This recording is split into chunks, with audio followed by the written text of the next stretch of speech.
भारत एक ऐसा देश जिसकी सीमाएं बार बार आजमाई गईं, कभी पाकिस्तान से, कभी चीन से, तो कभी आतंकवाद की आग से।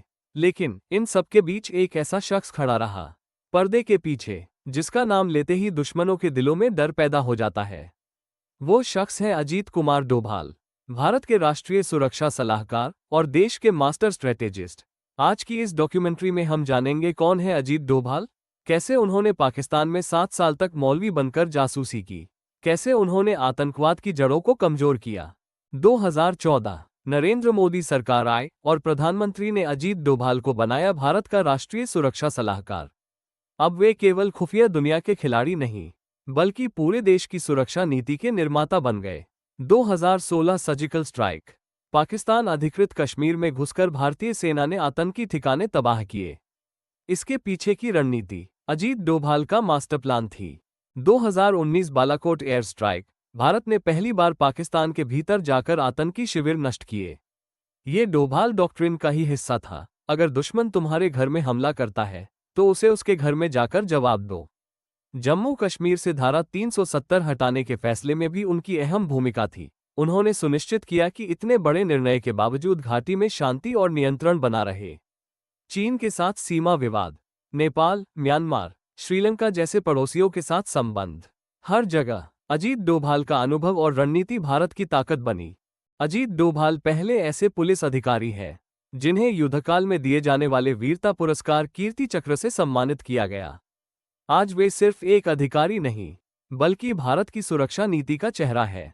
उनके सहयोगी कहते हैं डोभाल की सबसे बड़ी ताकत है उनकी शांत दृढ़ता। वे कम बोलते हैं, लेकिन जब बोलते हैं तो उनका हर शब्द दुश्मनों के लिए चेतावनी होता है। किसी भी देश की ताकत उसके हथियारों में नहीं, उसकी रणनीति में छिपी होती है, और भारत की रणनीति का सबसे मजबूत स्तंभ अजीत डोभाल है। वो पर्दे के पीछे रहते हैं, पर उनके फैसले पूरे राष्ट्र को प्रभावित करते हैं। उनकी सोच ने भारत को नई आक्रामकता दी है, और दुश्मनों को ये संदेश भारत अब चुप नहीं बैठेगा। अजीत डोभाल एक ऐसा नाम जो दुश्मनों के लिए खौफ है और भारत के लिए भरोसा। ये है कहानी भारत के मास्टर स्ट्रेटेजिस्ट अजीत डोभाल की, और कैसे उनकी रणनीतियों ने भारत को नई ताकत दी।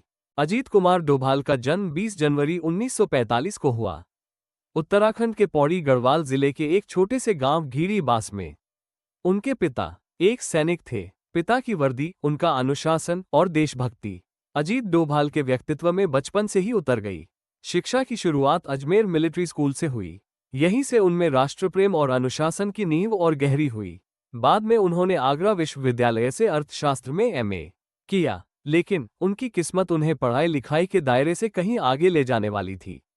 1968 में वे भारतीय पुलिस सेवा यानी एप्स में चयनित हुए, और यहीं से शुरू हुआ एक ऐसा सफर जो उन्हें भारत का सबसे ताकतवर खुफिया अधिकारी बनाने वाला था।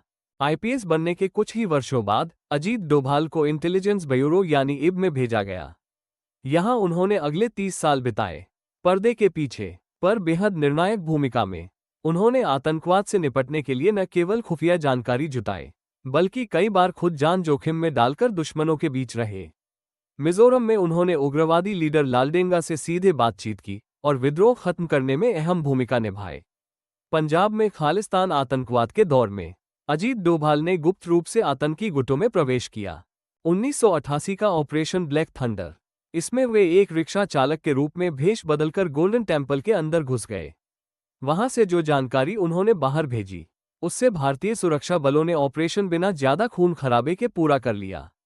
200 से अधिक आतंकियों ने आत्मसमर्पण किया, लेकिन उनका सबसे बड़ा और खतरनाक मिशन था पाकिस्तान में 7 साल अंडरकवर रहना। उन्होंने वहां खुद को एक मौलवी बनाकर पेश किया, मस्जिदों में इमामत की और दुश्मन के बीच से भारत के लिए बेहद महत्वपूर्ण जानकारियां भेजी।